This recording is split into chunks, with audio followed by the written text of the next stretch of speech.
pagi Bapak Ibu sekalian. Saya berharap hari ini Bapak Ibu sekalian dalam keadaan baik-baik saja dan dalam keadaan sehat-sehat saja.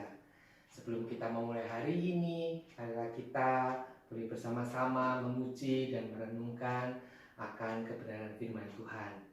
Mari kita sebelum merenungkan firman Tuhan, kita mau menaikkan satu pujian dari PKJ 18, Allah hadir bagi kita.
Sebelum kita membaca firman Tuhan, mari kita berdoa terlebih dahulu. Mari kita berdoa. Tuhan, inilah setiap kami Tuhan, kami bersyukur untuk setiap waktu-waktu kami Tuhan bersama dengan Engkau. Waktu-waktu kami bersama dengan Engkau adalah menjadi kekuatan kami, karena Engkau lah yang menjadi sumber kehidupan setiap kami, manusia ciptaan-Mu Tuhan. Engkau yang memelihara kami Tuhan, memelihara keluarga kami Tuhan. Hingga hari ini kami boleh bersama-sama bersekutu Tuhan. Dan biar roh Tuhan sendiri yang menaungi setiap kami dimanapun kami berada Tuhan. Untuk boleh memuji, memuliakan nama-Mu Tuhan. Untuk boleh menyembah Engkau Tuhan. Dan kiranya Tuhan sendiri yang boleh berbicara kepada setiap kami Tuhan. Bagi hamba-Mu Tuhan, berikan kekuatan dan biarlah hikmat-Mu menaunginya juga. Hanya dalam nama Tuhan kami Yesus Kristus, kami naikkan doa ini. Amin. Nah, bacaan kita kali ini terambil dari Injil Lukas 10 ayat 38 sampai dengan 42. Ya. Lukas 10 ayat 38 sampai dengan 42. Itu satu perikop yang diberi judul oleh LAI, yaitu Maria dan Marta, gitu ya. Cerita yang sudah kita sering kali dengar, gitu kan. Dan hari ini kita mau merenungkan kembali pesan dari firman Tuhan. Nah, saya akan membacakan bagi kita semua Lukas 10 ayat 38 sampai dengan 42. Maria dan Marta. Ketika Yesus dan murid-muridnya dalam perjalanan, tibalah ia di sebuah kampung. Seorang perempuan yang bernama Marta menerima dia di rumahnya. Perempuan itu mempunyai seorang saudara yang bernama Maria. Maria ini duduk dekat kaki Tuhan dan terus mendengarkan perkataannya. Sedang Marta sibuk sekali melayani. Ia mendekati Yesus dan berkata, "Tuhan, tidakkah Engkau peduli bahwa saudaraku membiarkan aku melayani seorang diri? Suruhlah dia membantu aku." Tetapi Tuhan menjawab, "Marta, Marta, engkau khawatir dan menyusahkan diri dengan banyak perkara. Tetapi hanya satu saja yang perlu. Maria telah memilih bagian yang terbaik, yang tidak akan diambil daripadanya." Demikianlah pembacaan firman Tuhan. Berbahagialah mereka yang bukan hanya mendengar, tapi merenungkannya dan memperlakukannya dalam kehidupan kita sehari-hari. Bicara soal hadir, Tuhan Yesus juga di situ hadir di rumah Maria dan Marta. Tapi kita juga tahu kisah dari Maria dan Marta ini, di mana Marta sibuk dengan segala urusan untuk melayani para tamu-tamunya. Sedangkan Maria tinggal duduk diam untuk mendengarkan apa yang Tuhan mau sampaikan. Sehingga sampai satu kali si Marta merasa kerepotan sendiri dengan segala urusannya, yang dia anggap bahwa ini menjadi prioritas, bahwa dia sebagai tuan rumah harus melayani para tamunya. Dan pada saat dia protes sama Tuhan, dia malah minta kepada Tuhan untuk menegur Maria. Tapi apa jawaban daripada Tuhan Yesus? Jawaban yang mungkin tidak diduga oleh si Marta, gitu kan. Tuhan mengatakan, Marta, Marta, engkau khawatir dan menyusahkan diri dengan banyak perkara. Tetapi satu saja yang perlu. Maria telah memilih bagian yang terbaik, yang tidak akan diambil daripadanya. Bapak Ibu sekalian, pada saat-saat ini kita sungguh merasakan kehadiran itu menjadi satu hal yang utama, gitu. Kita bersama-sama hadir di rumah. Tapi seringkali kita juga seperti Marta, kita sibuk menyibukkan diri kita sendiri. Kita tidak duduk bersama untuk berbicara dari hati ke hati, untuk mendengar dari hati. Ada bentuk kehadiran yang hanya hadir secara fisik, tapi sebenarnya tidak menghadirkan diri, yaitu tanpa memperhatikan. Kita bisa juga hadir seperti Marta, hadir di situ, tetapi dia tidak fokus pada Tuhan Yesus. Tidak seperti Maria yang duduk dan memperhatikan Tuhan Yesus. Maria tahu bagian yang terbaik, kesempatan Tuhan hadir di situ, kesempatan Tuhan bersama-sama di sana menjadi yang utama untuk menjumpai Tuhan. Karena dia tahu apa yang terpenting, yaitu Tuhan Yesus sendiri. Bukan pekerjaan ataupun pelayanan, meskipun itu juga baik. Tetapi Maria telah memilih yang terbaik saat Tuhan hadir, yaitu menghadirkan dirinya kepada Tuhan. Itu berarti memberikan perhatian kepada Tuhan. Itu berarti segala kehadiran kita difokuskan pada Tuhan. Nah, Bapak Ibu sekalian, hari-hari ini kita bersama dengan keluarga kita. Pernyataan tadi saya di awal, apakah kita sungguh-sungguh hadir atau hanya hadir secara fisik, tapi kita sebenarnya sibuk, ya, sibuk dengan aktivitas kita, membersihkan rumah, kemudian memasak ataupun mengurusin pekerjaan dari rumah, gitu ya. Dan sebenarnya kita tidak benar-benar hadir bagi keluarga kita yang Tuhan telah kumpulkan. Mau gak mau kita harus berkumpul selama 24 jam. Tetapi kita tidak membuka kehadiran kita yang sungguh. Apakah kita menyempatkan diri kita untuk melihat dengan hati kita pasangan kita, anak-anak kita, dan mendengar dengan hati kita saat mereka berbicara, dan membawa sebuah kesempatan untuk saling bercerita dari hati, curhat, mendengarkan curhat dari anak-anak kita, ataupun kita boleh berbagi pengalaman kita saat kita waktu remaja dulu, saat kita waktu bersama-sama dengan orang tua kita. Atau sudahkah kita juga berbincang-bincang dari hati ke hati untuk berbicara mengenai apa yang dirasakan oleh kita ataupun apa yang dirasakan oleh pasangan kita selama masa-masa pandemi ini. Oleh karena itu, Bapak Ibu sekalian dan saudara-saudara sekalian, kehadiran kita menjadi satu hal yang penting, bukan sekedar bersibuk-sibuk ria, tetapi apakah kehadiran kita itu sungguh-sungguh menghadirkan diri.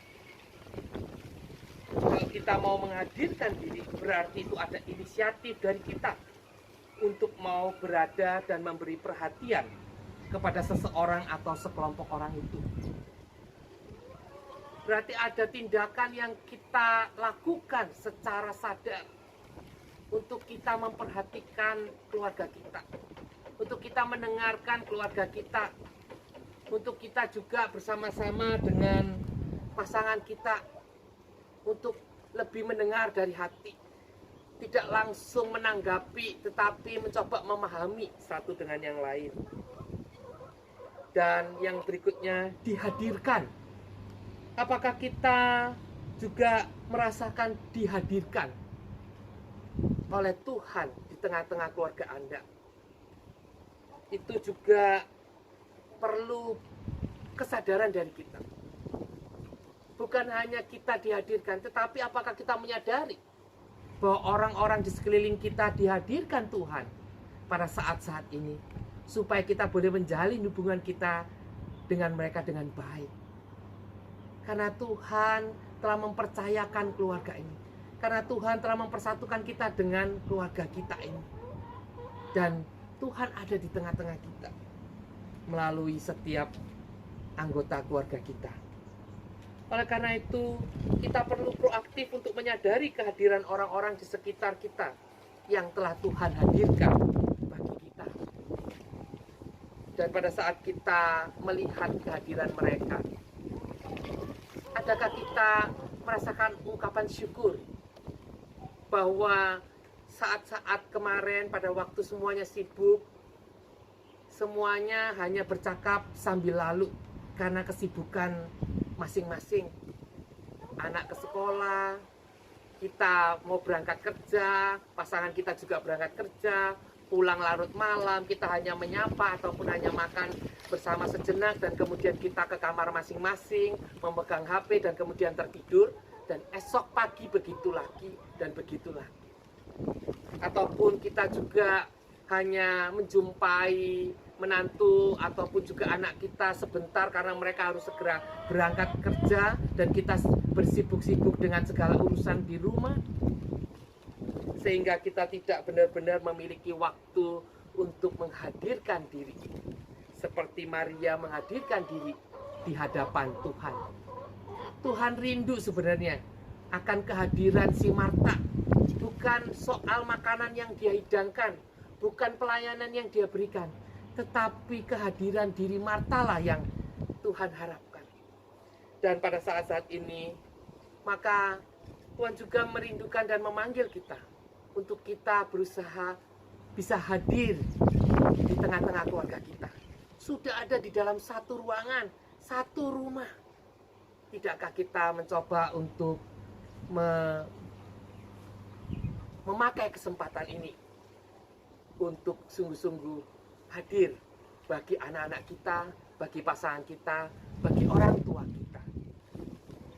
Dan pada saat kita boleh menyadari sebuah kehadiran, dan anggota keluarga kita juga menyadari sebuah kehadiran, maka kehadiran itu akan memberikan kekuatan, memberikan damai. Sama seperti beberapa minggu yang lalu yang saya katakan, ada dua orang pasangan gitu. Mereka hanya berjalan gitu ya, mereka bercakap-cakap, dan kemudian pada saat setengah perjalanan mereka hanya menikmati kehadiran masing-masing tanpa percakapan. Karena apa? Karena sebenarnya meskipun tanpa percakapan, hati mereka sudah bersatu. Mereka sudah saling berbicara di dalam hati mereka, di dalam cinta mereka, di dalam komunikasi body language mereka, dan di dalam komunikasi verbal mereka. Oleh karena itu, bagi kita, marilah kita memulai untuk menghadirkan diri dengan cara memperbaiki komunikasi kita. Memperbaiki komunikasi melalui body language dan bahasa verbal itu. Sehingga kehadiran kita sungguh-sungguh menjadi kehadiran yang menjadi pembawa damai, membawa ketenangan.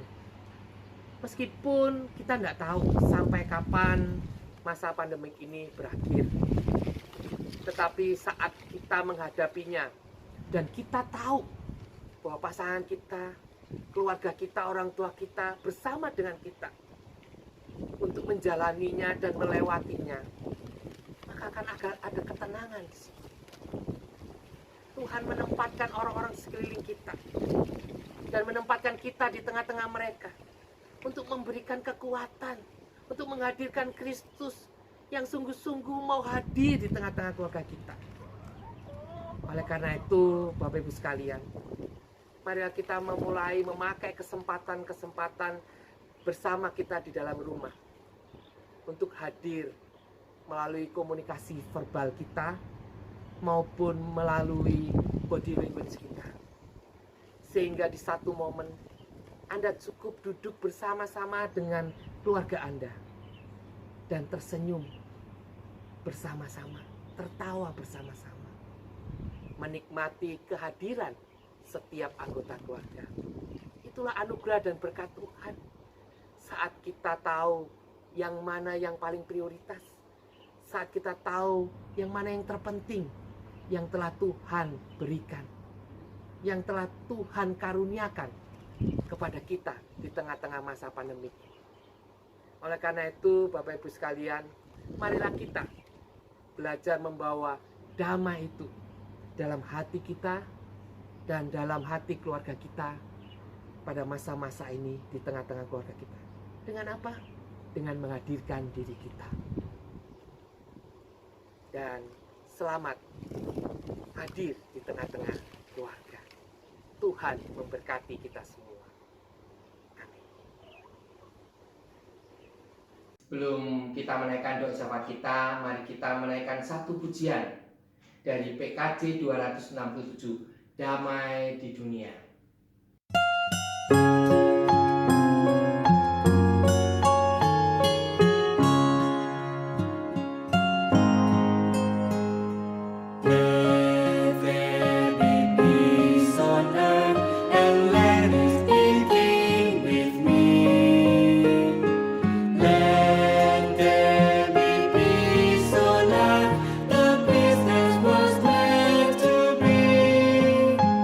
With God, our creator.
Mari kita berdoa. Ya Allah Bapa yang Maha Baik, inilah setiap kami Tuhan, kami bersyukur Tuhan karena Tuhan senantiasa boleh hadir di tengah-tengah kehidupan kami Tuhan. Dan kiranya Tuhan juga yang memampukan kami untuk kami bisa menghadirkan diri kami dan peka akan kehadiran Tuhan. Oleh karena itu ya Bapa, pada saat Engkau mengumpulkan kami bersama-sama dengan keluarga kami, ajar kami boleh melihat kehadiran-Mu di tengah-tengah keluarga kami Tuhan. Dan biarlah kami boleh belajar Tuhan, menghadirkan diri kami bagi anak-anak kami, bagi pasangan kami maupun bagi orang tua kami Tuhan. Ajar kami kehadiran Tuhan boleh nyata juga dalam kehidupan setiap anggota keluarga kami Tuhan. Sehingga nama Tuhan boleh dipermuliakan. Sehingga ada damai sejahtera dalam keluarga kami Tuhan. Ajar kami untuk mau membuka hati kami Tuhan, untuk mendengar akan keluh kesah dari anak-anak kami, pasangan kami, maupun orang tua kami Tuhan. Ajar kami juga dapat mengungkapkan apa yang kami rasakan kepada pasangan, anak-anak maupun orang tua kami Tuhan. Sehingga kami boleh melihat setiap persoalan-persoalan dalam masa pandemi ini Tuhan secara bersama-sama sebagai sebuah keluarga yang telah Tuhan persatukan. Dan biarlah Tuhan juga yang menaungi keluarga-keluarga kami ini Tuhan. Tuhan, kami juga berdoa untuk bangsa dan negara kami ini Tuhan. Biarlah Tuhan juga memberikan hikmat-Mu kepada pemerintahan dalam menanggulangi pandemi ini Tuhan. Dan berikan kesehatian dari pusat sampai dengan yang bawah. Sehingga setiap apa yang boleh diambil dalam kebijakan mereka Tuhan, boleh dilakukan sesuai yang dimaui ataupun direncanakan. Tuhan tolong kami sebagai masyarakat banyak Tuhan. Berikan kami kerendahan hati untuk mau menahan diri Tuhan. Untuk mentaati dan tunduk terhadap apa yang diperintahkan ataupun juga apa yang diharapkan kami lakukan. Untuk social distancing ataupun juga untuk hal-hal yang diperlukan untuk menanggulangi pandemi ini secara bersama-sama Tuhan. Kami juga berdoa Tuhan untuk majelis jemaat yang terus mengusahakan mengikat persekutuan ini Tuhan, yang terus mengusahakan untuk tetap kita boleh hadir bersama-sama dalam persekutuan-persekutuan kita yang hidup Tuhan. Biar Tuhan juga yang menolong menumbuhkan setiap persekutuan, setiap firman, setiap perenungan dan pergumulan bersama-sama sebagai sebuah keluarga besar GKI Gading Indah Tuhan. Tuhan tolong, Tuhan sendiri yang memberikan kekuatan Tuhan kepada setiap kami Tuhan, untuk saling boleh peka, saling mendukung dan menopang satu dengan yang lain sebagai sebuah keluarga. Tuhan, kami juga berdoa Tuhan untuk setiap pergumulan-pergumulan di keluarga-keluarga kami ini Tuhan di GKI Gading Indah. Biar Tuhan tahu segala kebutuhan mereka, segala pergumulan mereka Tuhan. Tuhan juga yang menolong memampukan mereka untuk berjalan dengan pengharapan dan kepastian daripada Tuhan. Tuhan sendiri akan membukakan jalan Tuhan. Dan Tuhan sendiri akan membawa damai sejahtera-Mu boleh menaungi setiap keluarga-keluarga itu Tuhan. Tuhan tolong setiap mereka Tuhan. Tuhan buat saudara kami Tuhan, orang tua kami Tuhan yang mungkin dalam kondisi sakit ataupun juga dalam kondisi tidak enak badan Tuhan. Kiranya Tuhan juga berikan kekuatan kesehatan kepada mereka, pemulihan Tuhan, sehingga mereka boleh mengalami kesembuhan yang datangnya daripada Tuhan.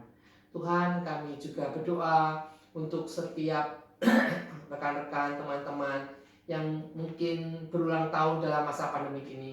Biarlah berkat dan pemeliharaan Tuhan selalu nyata dan dinyatakan di dalam kehidupannya Tuhan. Tuhan tolong, Tuhan pelihara setiap mereka Tuhan. Tuhan, kami menyerahkan setiap doa-doa kami ini Tuhan hanya di dalam satu nama, Tuhan kami Yesus Kristus. Amin.